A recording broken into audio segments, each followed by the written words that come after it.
اللهم لك الحمد كله ولك الشكر كله وإليك يرجع الأمر كله علانيته وسره.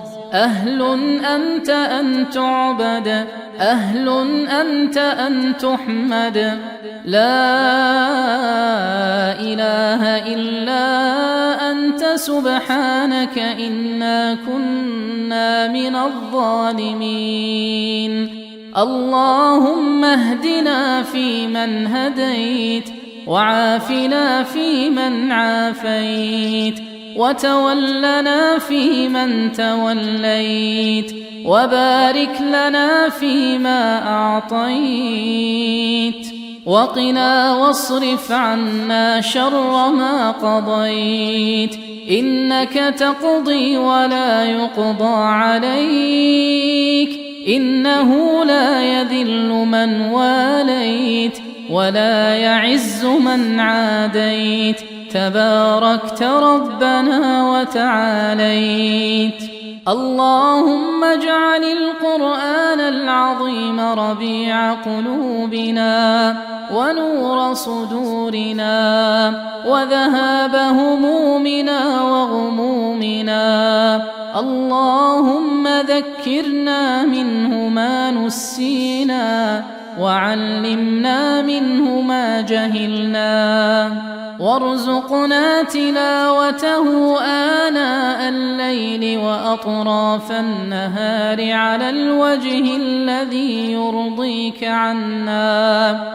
اللهم اجعله حجة لنا لا حجة علينا، وسائقا لنا إلى جناتك جنات النعيم برحمتك يا أرحم الراحمين.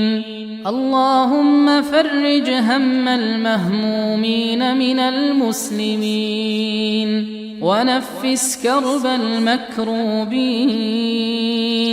واقض الدين عن المدينين، واشف مرضانا ومرضى المسلمين يا أرحم الراحمين.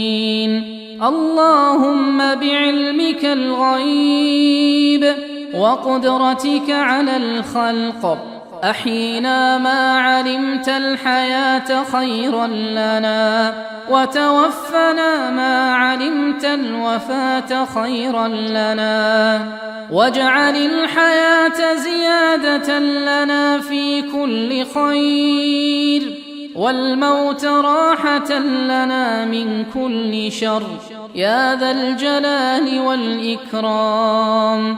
اللهم إنا نسألك نعيما لا ينفد، وقرة عين لا تنقطع، ونسألك اللهم لذة النظر إلى وجهك الكريم، والشوق إلى لقائك في غير ضراء مضرة ولا فتنة مضلة برحمتك يا أرحم الراحمين.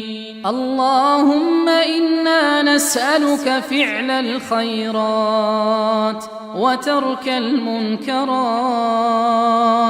وحب المساكين، وأن تغفر لنا وترحمنا، وإذا أردت بعبادك فتنة فاقبضنا إليك غير مفتونين برحمتك يا أرحم الراحمين. ربنا آتنا في الدنيا حسنة وفي الآخرة حسنة وقنا عذاب النار. ربنا تقبل منا إنك أنت السميع العليم، واغفر لنا إنك أنت الغفور الرحيم. اللهم إنا نعوذ برضاك من سخطك وبمعافاتك من عقوبتك، وبك منك لا نحصي ثناء عليك، أنت كما أثنيت على نفسك. اللهم صل على نبينا محمد وعلى آله وصحبه وسلم.